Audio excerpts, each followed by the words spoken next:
July August গণ অভ্যুত্থান শোক ও বিজয়ের বর্ষপূর্তি উপলক্ষে বাংলাদেশ জাতীয়তাবাদী ছাত্রদল আয়োজিত ছাত্র সমাবেশে নারায়ণগঞ্জ মহানগর ছাত্রদলের পদ প্রত্যাশী নারায়ণগঞ্জ মহানগর ছাত্রদলের সদ্য সাবেক যুগ্ম সম্পাদক মোহাম্মদ ফেরদৌস হোসেনের যোগদান এবং স্লোগানে মুখরিত শাহবাগ এলাকা।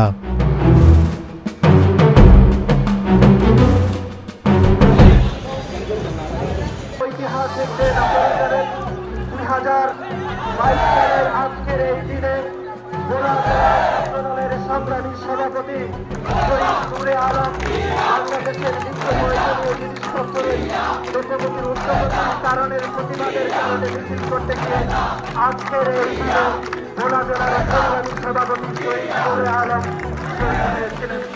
আজকের এই সমাবেশ থেকে বাংলাদেশ জাতীয়তাবাদী ছাত্রদল ভোলা জেলার সংগ্রামী সভাপতি শহীদ নূর আলম ভাইকে আমরা শ্রদ্ধা করে স্মরণ করছি।